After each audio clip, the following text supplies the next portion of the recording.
처음 재수를 결심하게 된 계기는 제 성적 때문이었어요. 당연한 말이긴 하지만 항상 아무 생각 없이 살다가 막상 수능을 치고 점수를 받아보니 당황스럽더라고요. 제가 쓸 수 있는 대학들 중에서 이름을 들어본 대학이 거의 없었거든요. 부모님은 가까운 지방 대학을 가라고 하셨지만 저는 이제 지방에 살다 보니까 지방 대학을 가면 뭔가 평생 지방에서 살면서 넓은 곳에 못 나가지 않을까 라는 생각을 하고 재수를 해도 되냐고 부모님께 말씀드렸어요. 부모님께서도 제가 직접 말하니까 허락해 주셨고요. 가장 두려웠던 것은 1년 동안 뒤처진다는 거. 공부만 할 수 있을지도 걱정됐었고 친구들에 비해서 조금 늦게 출발하는 건가 라는 생각도 하긴 했었는데 막상 학원에서 공부하다 보니 그런 생각은 잘 안 났던 것 같아요.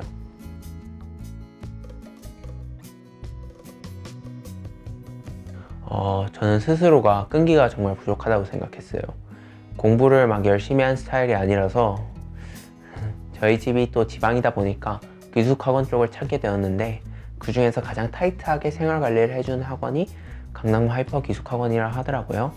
자세히 살펴보니까 학원의 전체적인 커리큘럼도 마음에 들었고 다양한 프로그램이 있어서 선택하게 되었습니다. 재수 초반에 반에서는 이제 공부만 하는 분위기가 형성되었어요. 처음에는 전 진짜 적응이 안 됐거든요. 쉬는 시간에도 이제 애들이 떠들지 않고 계속 공부만 하고 학교와는 다른 분위기라서 조금 적응이 안 되긴 했지만 공부하기에는 좋았던 것 같아요.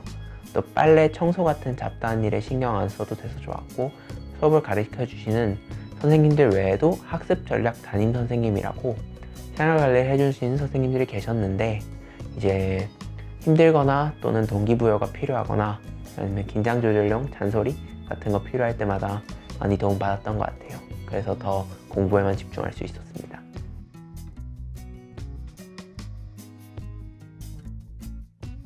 학원 프로그램이 정말 다양하더라고요. 사실 저는 전체적으로 다 만족스러웠던 것 같아요. 뭔가 이제 학원에서 제시해주는 방법만 따라가면 점수가 오른다는 확신을 심어주셨거든요. 저는 굳이 고르라면 많은 프로그램 중에서도 조삼모사, 일사천리 같은 매일매일 나오는 과목별 프린트가 좋았던 것 같아요. 조삼모사라는 거는 선생님들이 EBS 문제를 변형시켜서 만든 수학 문제인데 매일매일 주시니까 따로 EBS 연계 걱정 안 해도 돼서 정말 좋았어요. 국어의 프로그램인 절차탕마도 부족한 개념어 등을 정리할 수 있어서 좋았고 과학에 대한 프로그램인 일사천리도 저한테 필요한 개념들을 정리할 수 있어서 정말 성적 향상에 많은 도움이 되었던 것 같아요.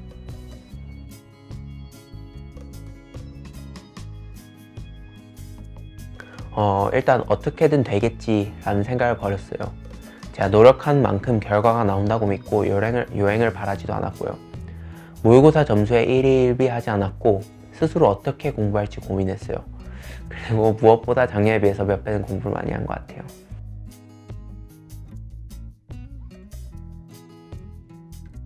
국어 공부 같은 경우에는 사람마다 다른 공부법이 있다고 생각해요. 그래도 이제 제가 어떻게 공부했는지 여러분에게 제시해주고 이걸 참고해서 더 좋은 방법으로 공부하셨으면 해요. 이제 국어는 크게 4가지로 나뉘잖아요. 화법과 작문, 문법, 문학, 비문학이죠. 근데 사실 첫 번째인 화법과 작문은 따로 공부가 필요하다고 생각하진 않아요. 대신 가끔씩이라도 화작을 틀리신다 하시면은 스스로 화작을 얼마 만에 푸는지 그 페이스를 찾는 게 중요하다고 생각해요. 화작은 그리 어려운 파트가 아니라서 틀릴 이유가 별로 없는데 틀릴 이유는 뒤에 킬러 문제를 해결하기 위해 시간을 단축하려고 빨리 풀다가 실수하는 것이라고 생각하거든요.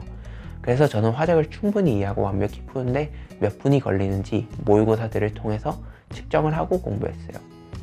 문법 공부는 꾸준히 하는 게 가장 중요한 것 같아요. 사실 문법 공부는 개념 외에 그렇게 별게 없기 때문에 꾸준히만 하면 성적이 충분히 오를 거예요. 매주 한두 시간씩 날짜를 정해놓고 초반 3개월은 전 개념서만 보고 그런 계속 기출문제집만 풀었어요. 한 6, 7개월쯤 공부하다 보니 모르는 게 없어지고 문제가 빨리 풀리더라고요. 문학 같은 경우에는 문제를 어떻게 풀지가 가장 중요하다고 생각해요. 여러 가지 풀이를 알고리즘도를 그리듯이 예를 들면 현대시라면은 정서가 있는지 없는지 yes or no 이런 식으로 저는 알고리즘도를 그리듯이 머릿속에 넣어놨거든요. 이것을 위해서 공부를 할 때는 항상 기출문제집만 이용했어요. 이제 왜냐면 평가원이 바라보는 시선과 사설들이 바라보는 시선에 조금 차이가 있거든요. 계속해서 선지를 분석하고 서로 다른 지문들에게 어떤 공통된 요소가 있는지, 평가원이 어떤 식으로 문제를 만들고 오답을 철회한지 연구했던 것 같아요. 어렵게 들릴 수도 있는데 그냥 간단히 말하면 저만의 풀이법, 공부법을 확립했어요. 그렇다고 바닥부터 쌓아올리라는 뜻은 아니에요. 여러 선생님들께서 가르쳐주는 풀이법, 자신이 지금 푸는 풀이법, 옆 친구가 어떻게 푸는지 등을 조합하고 합치고 빼고 하면서 자신의 풀이를 만드는 게 좋다고 생각해요. 비문학 같은 경우는 정말 어려웠어요. 공부를 해도 실력이 느는 것 같지 않고 공부법도 잘 몰랐거든요. 그래서 이제 선생님들의 말만 믿고 문법 공부하듯이 꾸준히 열심히 했어요. 그냥 매일 아침 2지문씩 요약하고 문제풀이도 계속 했어요. 문학과 달리 비문학은 기출뿐만 아니라 여러 가지 지문을 접해보는 게 좋다고 생각해요. 계속 기출만 보다 보면 새로운 지문을 읽고 이해하는 능력이 떨어질 수도 있으니까요. 또 시간 확보하는 게 정말 중요하다고 생각해요. 처음 보는 지문을 20분 동안 읽는 것과 10분 동안 읽는 것은 큰 차이가 있으니까요. 저는 전체적으로 화작 20분, 문법 3분, 문학 15분, 비문학 40분으로 놓고 풀었어요.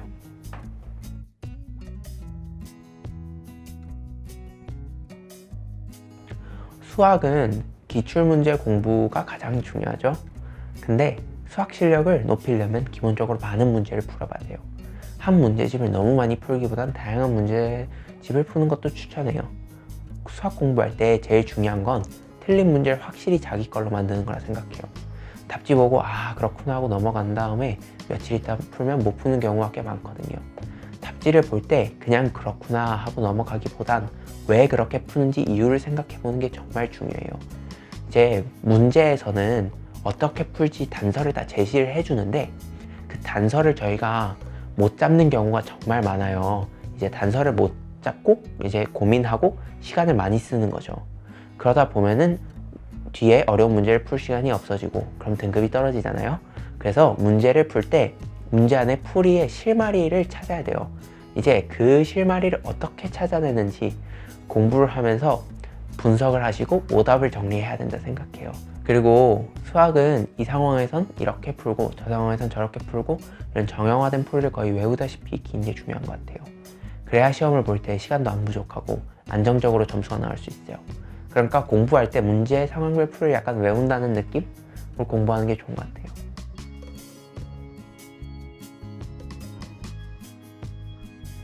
영어는 단어가 가장 중요하다고 생각해요. 쉽게 말해서 모든 단어를 완벽히 알면은 해석이 안 된 지문이 있을까요? 그래서 저는 단어 외우는 걸 정말 열심히 했어요. 근데 열심히 했다고 막 한두 시간씩 외우는 거 그런 게 아니라 하루에 20분 정도씩 투자했어요. 그 대신 수능 전날까지 저는 진짜 하루도 빠짐없이 외웠던 것 같아요. 그러다 보니 똑같은 책만 10번은 넘게 본 것 같은데 단어가 강해지니까 문제 푸는 게 쉽더라고요.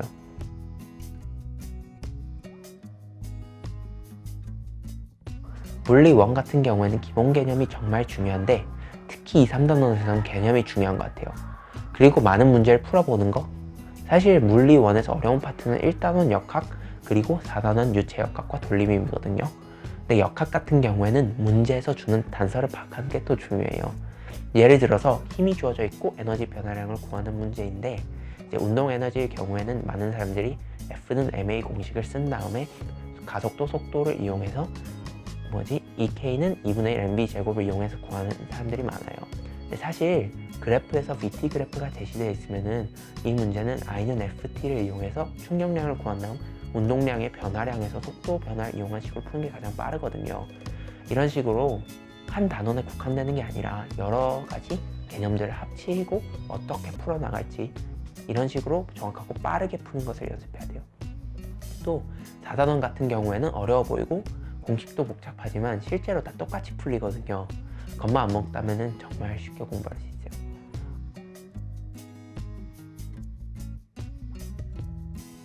화투 같은 경우에는 선택자가 많이 없어서 문제집도 별로 없고 개념서도 마음에 드는 게 없었어요. 그래서 3년치 기출, 3년치 사설 모의고사를 모아놓은 책을 10번 넘게 풀었어요. 계속해서 풀다 보니 계산 속도도 빨라졌고 그 다음 화투에서 출제자가 어떤 유형의 문제, 어떤 식으로 함정을 반지하게 되더라고요. 자신이 서울대를 가고 싶다 하시는 분들 중에서는 이제 물투, 생투, 화투 중에서는 화투를 추천드려요. 한번 감만 잡으면 정말 쉽거든요.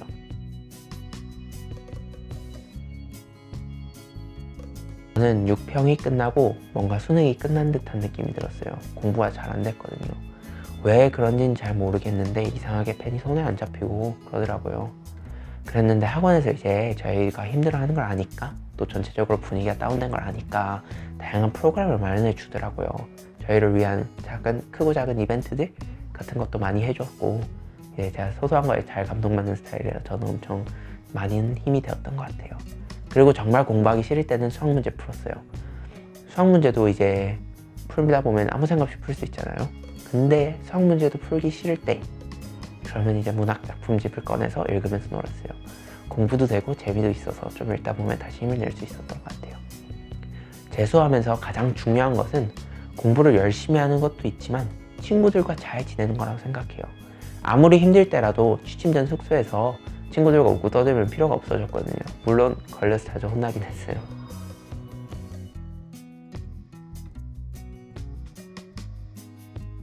항상 즐겁게 사는 게 중요한 것 같아요.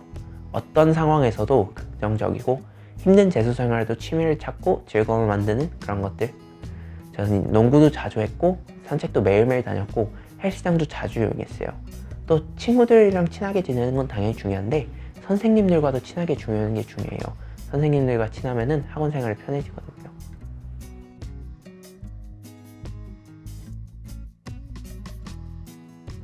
조급해하지 않았으면 좋겠어요.